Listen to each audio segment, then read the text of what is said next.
अस्सलामुअलैकुम दोस्तों, जब भी इतिहास के बड़े बड़े मंदिरों को तोड़ने, उन पर हमला करने या फिर उनको लूटने का जिक्र आता है तो आज के दौर में हिंदुस्तान में सबसे पहले औरंगजेब, बाबर, टीपू सुल्तान या इस जैसे ही कुछ और नाम सुनाई देने लगते हैं। अब इनमें से किस किस ने मंदिरों को सच में तोड़ा था, किसने नहीं तोड़ा था, और जिसने भी तोड़ा था तो उसने क्यों तोड़ा था, और कौन ऐसा था कि जिसने बेशुमार मंदिर भी बनवाए थे और दान भी दिया था। ये सारे सवाल हम एक तरफ रख देते हैं और इनको एक तरफ रखकर आज हम आपको हैरान करते हुए इतिहास के एक ऐसे राजा, इतिहास के एक ऐसे किंग से मिलवाने जा रहे हैं कि जिस राजा ने मंदिर को तोड़ना तो दूर बल्कि मंदिरों के साथ जो सुलूक किया था और जिस लिए किया था उसको देखकर तो इतिहास के सालिम से सालिम हुक्मरान भी शर्मा जाएं। और सबसे ज़्यादा हैरानी की बात तो ये है कि इतिहास के इन राजा का नाम भी हुआ करता था हर्षा। जी हाँ, हर्षा उर्फ कश्मीर, के जिनको आमतौर पर हर्षदेवा के नाम से भी याद किया जाता है। अब वैसे तो इस राजा के काले कारनामे ऐसे हैं कि अगर इसको इतिहास में मंदिरों पर सबसे बड़ा जुल्म ढाने वाला हुक्मरान कहा जाए तो कहना गलत नहीं होगा, मगर उसके बावजूद भी ये आज ज़्यादा पॉपुलर नहीं है, बल्कि आप में से ज़्यादातर लोग तो इन राजा का नाम आज पहली बार सुन रहे होंगे। उसकी मेन वजह यही है कि बाकी बादशाहों और सुल्तानों के नाम तो शायद सूट करते हैं, लेकिन इन राजा साहब का नाम ही ऐसा है कि जो आज की पॉलिटिक्स में सूट नहीं करता है। मगर कोई बात नहीं, क्योंकि जब कोई और नहीं सुना रहा है तो चलिए हम इन राजा साहब की कहानी आज आपको सुना देते हैं। दोस्तों, इस कहानी का ताल्लुक है उस इलाके से कि जहां पर आज के दौर में कश्मीर मौजूद है। आज के दौर के कश्मीर और इसके आसपास के इलाके में आज से लगभग 1000 साल पहले एक डायनेस्टी या फिर एक सल्तनत, आप जो भी कह सकते हैं, वो हुआ करती थी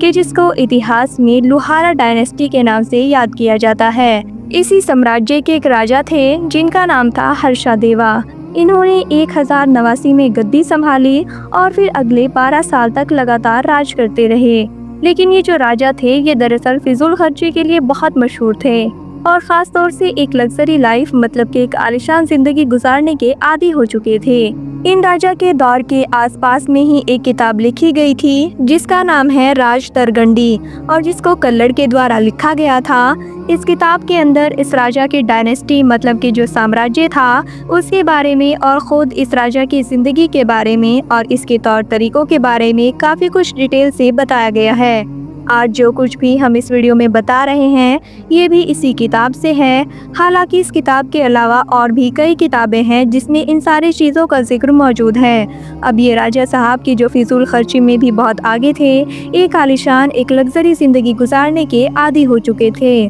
और तो और बहुत सारे लोगों ने इनको अय्याश भी बताया है, मतलब ये बहुत सारी गलत आदतों में भी पड़ चुके थे। तो जाहिर है इन सारी चीज़ों को जारी रखने के लिए, इन सारी चीज़ों को मेंटेन रखने के लिए राजा साहब को बेशुमार मालो दौलत की ज़रूरत पड़ा करती थी। शुरू में तो सब कुछ ठीक चल रहा था, मगर जैसे जैसे वक्त गुजर रहा था तो राजा साहब के ये सारे खर्चे उनके छोटे से साम्राज्य के ऊपर भारी पड़ने लगे। ऐसी कंडीशन में राजा ने अपने खर्चों पर तो कोई रुकावट नहीं लगाई। इससे उलट अब राजा साहब ने ज़्यादा से ज़्यादा पैसा ढूंढने और ज़्यादा से ज़्यादा पैसा हासिल करने के लिए नए और आसान तरीके ढूंढने शुरू कर दिए। सबसे पहले तो उन्होंने आम पब्लिक के ऊपर टैक्स बढ़ाया, ऐसी चीजों पर टैक्स लगाना शुरू किया कि जो पहले कभी किसी ने गुमान भी नहीं किया था। लेकिन जाहिर सी बात है ये साम्राज्य, जो सल्तनत थी, ये छोटी सी थी, पब्लिक भी कम थी, तो इतना ज़्यादा टैक्स का पैसा भी कहाँ से आता कि जिससे सब कुछ ठीक ठाक चल पाता। इसीलिए मालो दौलत के नशे में और ज़्यादा से ज़्यादा पैसे की बेतहाशा तड़प के अंदर अचानक से एक दिन इस राजा के दिमाग में एक नया आइडिया आया और वो आइडिया था अपने साम्राज्य के मंदिरों को लूटने का। दरअसल याद रहे कि उस दौर में मंदिर आज के दौर की तरह कोई आम मंदिर नहीं हुआ करते थे कि जहाँ पर सिर्फ मूर्तियाँ हुआ करती थी और लोग पूजा करने जाते थे, बल्कि उस दौर में तो जो बड़े बड़े मंदिर हुआ करते थे वो अपने आप में एक इंस्टीट्यूशन और अपने आप में एक बड़ा सेंटर माने जाते थे, जहाँ पर सोना, चांदी या इस तरह की बाकी और भी अलग अलग फॉर्म्स में इतनी ज़्यादा मालो दौलत हुआ करती थी कि जितनी कहीं और भी नहीं हुआ करती थी। माना जाता है कि ये आइडिया हर्षदेवा के दिमाग में उस वक्त आया कि जब उसने मंदिर में एक सोने चांदी की कीमती मूर्ति देखी थी। उसके बाद ही उसने अपने अपने अधिकारियों को ये सोने चांदी या हीरे की ये तमाम मूर्तियाँ या इस तरह की चीज़ें लूटने का हुक्म दिया। और तो और अगले कुछ वक्त के अंदर ही जब इस राजा को ये महसूस होने लगा कि कम से कम वक्त के अंदर ज़्यादा से ज़्यादा दौलत हासिल करने का ये सबसे आसान तरीका साबित हो रहा है,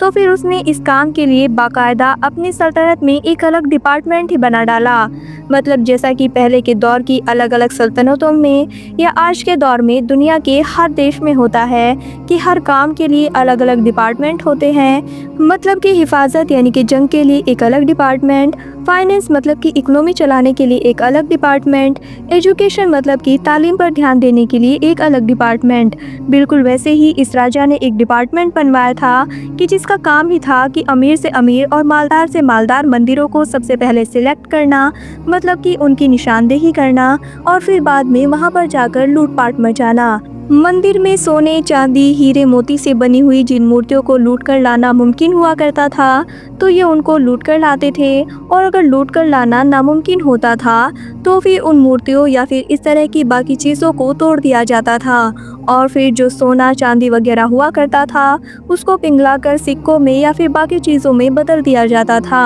अब हैरानी की बात यह है कि बहुत सारे लोगों ने जब किताबों में हर्षा ऑफ कश्मीर के बारे में ये सब कुछ पढ़ा तो उन्होंने ये एक्सक्यूज़ देना शुरू कर दिया कि ये राजा कहने को तो था हिंदू, लेकिन ये मुस्लिम जैसा हो गया था। मतलब मुसलमानों के प्रभाव में आ गया था। मतलब इन लोगों के दावे के मुताबिक ये वो दौर था कि जब धीरे धीरे ऑलरेडी अरब की तरफ से हिंदुस्तान के ऊपरी इलाके में मुसलमान आने लगे थे और हर्षा ऑफ कश्मीर के दरबार में भी काफ़ी हद तक मुस्लिम सिपाही या इस तरह के लोग मौजूद हुआ करते थे। तो उनके कहने पर या इनके इन्फ्लुएंस में आकर ही हर्षा ऑफ कश्मीर ने ये सब कुछ किया था। लेकिन साथियों प्रॉब्लम की बात यह है कि जिस हर्षदेवा या फिर जिस हर्षा ऑफ कश्मीर के बारे में दावा करने की कोशिश की जाती है कि वो दरबार में मौजूद आम मुस्लिम सिपाहियों या आम लोगों से इन्फ्लुएंस होकर ये सब कुछ कर सकता है, उसके बारे में ये नहीं बताया जाता है कि वो ना सिर्फ सूअर पाला करता था बल्कि सूअर का गोश्त भी खाया करता था। तो भला ये काम करने वाले राजा को इस्लाम या फिर मुस्लिम सिपाहियों से किस हद तक इन्फ्लुएंस माना जा सकता है।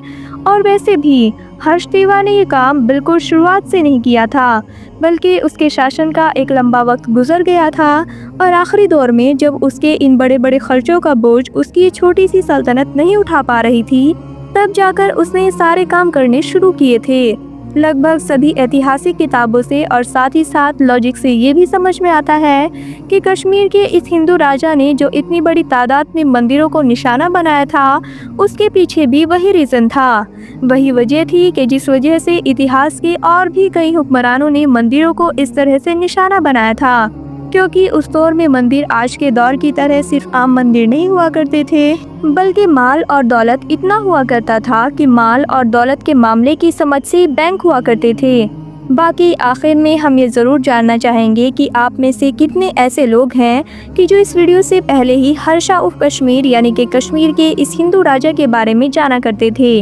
कमेंट्स बॉक्स में हमें कमेंट करके ज़रूर बताइएगा। वीडियो अगर जानकारी से भरपूर लगी हो तो इसे लाइक करने के साथ साथ शेयर ज़रूर करिएगा। और हाँ, ऐसी और भी इंटरेस्टिंग और इन्फॉर्मेटिव वीडियोस देखने के लिए हमारे चैनल को सब्सक्राइब करना ना भूलिएगा। हम फिर से हाजिर होंगे एक नई वीडियो के साथ, तब तक के लिए अल्लाह हाफिज़।